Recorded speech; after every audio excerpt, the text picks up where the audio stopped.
Hello, welcome. I'm so glad you could make it. Let's start off with three very simple questions. Number one, do you want to leave a legacy for future generations? Number two, do you want to save taxes year after year, generations after generations? Number three, do you want to learn the secrets of the rich? If you answered yes to all three questions, you're in the right location. Imagine, uh, oops, sorry, my notes are in the wrong order. Not good. Imagine saving four, five, six figures in taxes every single year. This is your money to pay off your mortgage, to buy a new car, to take your family on a vacation, to give to a charity, or to save for retirement. Imagine all lawsuits become frivolous and go away. Think of how much time, worry, and anxiety you don't have to go through. It disappears and the lawsuits become frivolous. Imagine no one knows what you own, where you own it, how much you own, or what you do with it. Well, welcome. My name is Sally Gibbon, and I'm the owner of theTrustIsYou.com.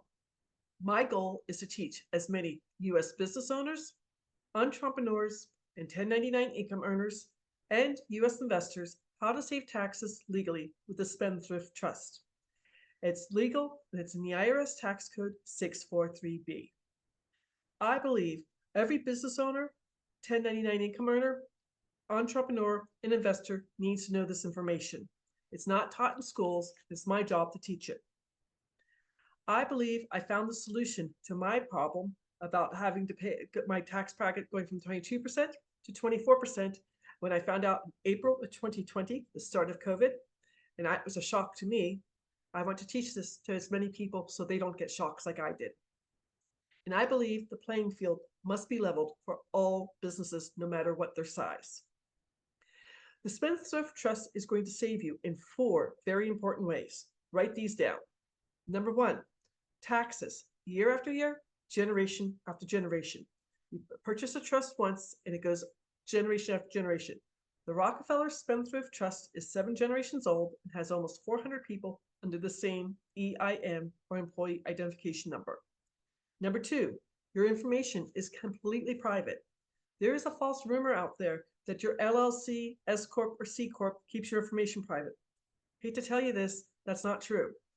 You can go online to the Secretary of State or the Corporation Commission of every state in the United States and research LLCs, S Corps, C Corps.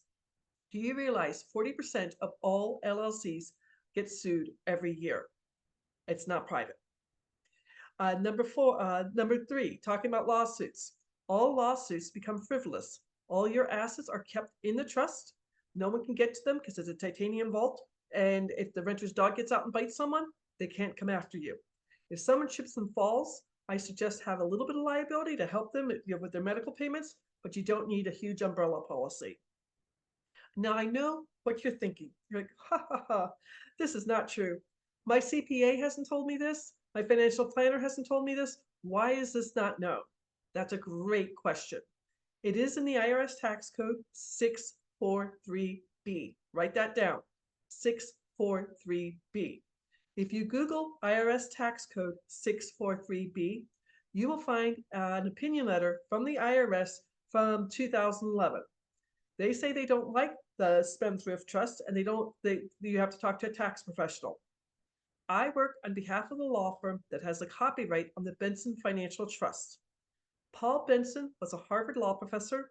76 years ago, he wrote 5 different trusts to save 5 different taxes.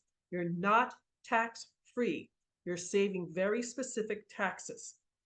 Now his grandson, great-grandson, and great-great-grandson, who just passed the bar, are in the law office, and they're helping clients all over the country.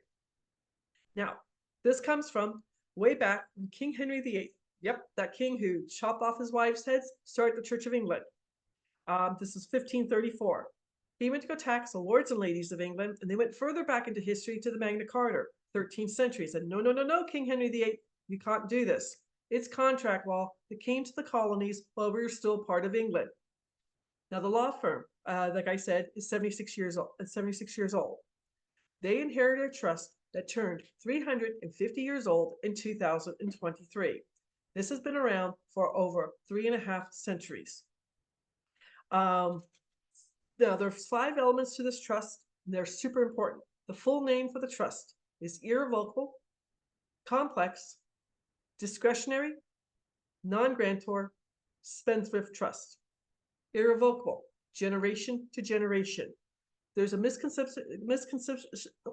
I can't talk. There's a misconception that irrevocable means once you get something in the trust, you can't get it out. That's not true. Irrevocable just means it goes from generation to generation. 97% of the trusts sold every year is what my mom and dad had, what Susie Orman talks about on television, the family trust or the living trust. The only thing the living trust does is avoid probate and then it dissolves. It doesn't go to the next generation. That's what you can't do. Irrevocable, complex. The Spendthrift Trust can hold money from day to day, week to week, month to month, year to year, decade to decade, century to century. With the family trust, like I just said, it dissolves when all the bills are paid off and everything has to be divided out. This one just keeps going and going and going. Irrevocable, complex, discretionary. Whoever are the trustee or trustees can make the rules for all the beneficiaries. There's no contesting the court and the will in court or anything like that. One of my clients who has 5 apartment buildings in California, their daughter, who lives in one of the apartments free, they are making her do 4 random drug tests a month. She sued them, saying that it's unconstitutional. When they went to court, the judge actually said, "Sir, ma'am, you have 2 choices: move out and start paying rent, or pass the drug tests. Your parents have every right to do what they're doing." I wouldn't want to be a fly at their Thanksgiving dinner. That would not be fun. Irrevocable, complex, discretionary, non-grantor. This makes a trust completely private. When you start the trust, you're going to have someone who is not a beneficiary. You will need their social security number. It's not a speed bump. We can help you there free of charge. But you will have somebody sign up to be the settler or the grantor. They're going to be the trustee for a short 5 minutes and then sign themselves away. This makes the trust completely private. It'll be based in Texas because that's where the law firm is, but nobody else will know what's going on. And then the final element, spendthrift. As I said, this has been in front of the United States Supreme Court on 2 separate occasions, and both times the Supreme Court has favored it. You can't get more legal than this. If your advisor or your financial or your CPA is saying they don't believe this, please tell them a textbook that trust attorneys study in law school. There are over 1 million attorneys in the United States, and only 4% are trust attorneys. The textbook Trust Attorney Study is called Scott and Asher on Trusts. Also, Black's Law Dictionary has information on the Spendthrift Trust.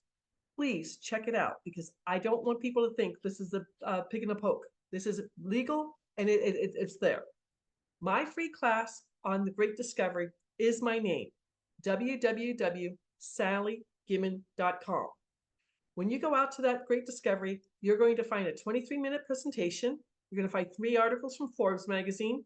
You're going to find 2 pages of case law and a chart that shows somebody making $80,000 gross, filing single in all 50 states, how much they will save. 43 states have state income taxes, but 7 states do not. Now, since we're going to be spending a little bit of time together, I want to tell you a bit about myself. October 2018 was a watershed month for me. 3 major things happened. I was a Medicare broker in Phoenix, Arizona, and if anyone knows about Medicare, it goes from October 5th to December 5th, October 7th to December 5th. My oldest nephew was getting married in Charlotte, North Carolina, October 28th, and I had time and I requested the Friday before the wedding and the Monday after the wedding off, and I was denied, even though I had the time. Next thing that happened, 4 days after that, I'm driving to work to be there at 7 o'clock in the morning on Indian School Road, a major east-west road in Phoenix. Second light through on a green light. Some bozo runs the red light, hits me on my passenger side. Thank God I'm not injured, but he has no insurance. Silly Sally didn't have gap insurance. She had 4 weeks to fill out the paperwork, and it was sitting on her kitchen table, and it wasn't done yet. I was $8,000 upside down on my car loan, and I had to get a second car. I mean, I'm 53 years old. What am I doing? I'm eating ramen noodles twice a week? I'm not back in college. And then the third thing that happened, my mom and dad, who lived in Goodyear, Arizona, about 25 miles west of Phoenix, Drove from Goodyear to Charlotte for the wedding. They were supposed to be gone for 2 weeks. Thursday before the wedding, I get a phone call from my dad saying my mom's in the emergency room and they're not sure what's wrong. It ended up she had septic of the blood. She was on a ventilator for 13 months, in a hospital for 15 months. Thank God she got better. She lost her memory for 13 months, but she got better and she came home. But my dad stayed in North Carolina with my mom for 9 months. So I was going back and forth on the weekends to do the mail at their house so he could get everything. He was only supposed to be gone for 2 weeks and he was gone for 9 months. December, the first week of December, there was a letter that was 27 pages thick. It was my mom's first statement from Medicare. An emergency room and being on a ventilator for the first month was $97,000. Yikes. My dad was she was completely being taken care of. My father was a retired military officer. They had TRICARE. Her medical bills are fine. I'm standing in my parents' kitchen and I know I have an $8,000 deductible on my Medicare bill. Thank God I wasn't injured in that car accident. I have 2 car payments. I have student loans because I went to graduate school. I have a mortgage. I have credit card debt. And my life's a mess. I hate my job, everything else. Right then and there, in my parents' kitchen, I call my friend Glenn on my cell phone. He had invited me to a real estate meeting back in August of 2018. And I said to Glenn, I need to change my life today. He's like, Sally, we're having a Christmas potluck next Saturday. Get a $5 gift and bring some food and meet my fellow real estate investors. I don't know about y'all, going to a party where you don't know anyone? A little bit scary. Best decision of my life.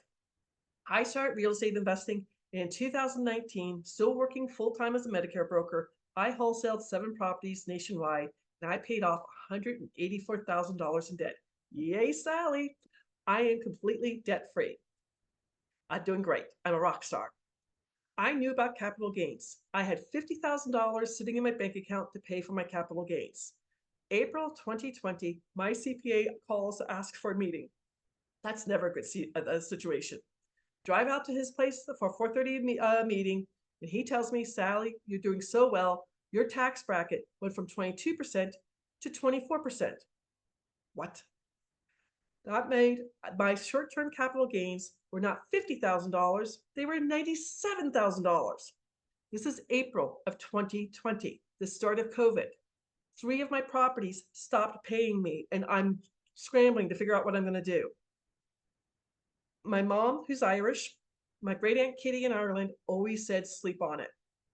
I drove home, if you know Scottsdale's east of Phoenix, into the sunset, tears running down my face. Drive back to the house. My boyfriend makes dinner. We're sitting across from each other and we're going, where are we going to get $27,000? Yikes. Next morning, I wake up early, 5 o'clock in the morning, and I'm like, I need to find that article. I read an article on the Rockefellers Spendthrift Trust. It's called The Office.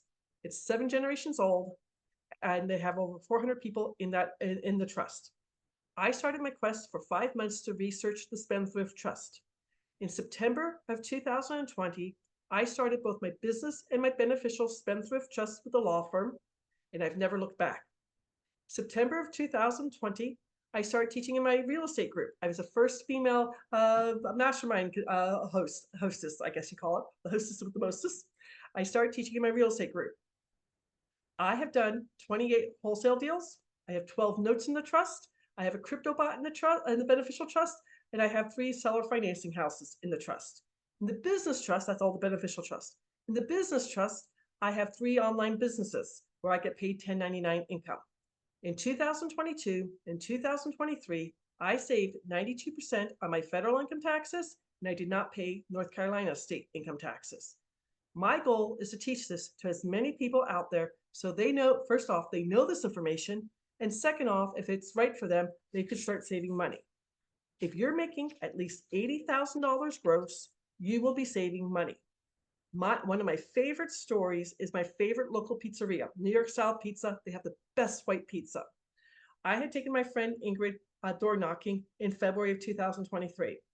We show up to get a white pizza at 2 o'clock in the afternoon, and we were talking. Roberto was listening to us, and he asked for my business card. A week later, I met Roberto and Marianne, and they were just doing their 2022 taxes. They're making about $15,000 between two pizzerias, or $180,000 a year gross. We're saving them $34,953 every single year with the business trust. They can use this money to pay off their mortgage, buy a new car, take their family on vacation, give to a charity, do whatever they want with it. Not Roberto and Marianne. They opened up a third location in 2024. And in 2025, they're going to open up a fourth location. When they retire in 3036, they're leaving two pizzerias to one child, two pizzerias to another child, grown children, to another child. There's no inheritance tax. And then the grown children will also save 1099 income. I ask you to please go out to my free course on the Great Discovery, Sally Gimmon, first name Sally, last name, a little bit odd, Gim like Mary, On like Nancy. Learn the secret of the rich, start saving taxes legally. If you get questioned by the IRS, in 76 years, it's happened once. If you get questioned by the IRS, the law firm is so confident, they're going to give you a certification saying that if you get questioned, they will defend you free of charge. I want to help as many U.S. investors, U.S. business owners, 1099 income earners, and U.S. entrepreneurs save as much as they can in taxes, just like I do. Thank you for watching, and please set up a 30-minute tax breakthrough session with me. I look forward to talking to you. Take care.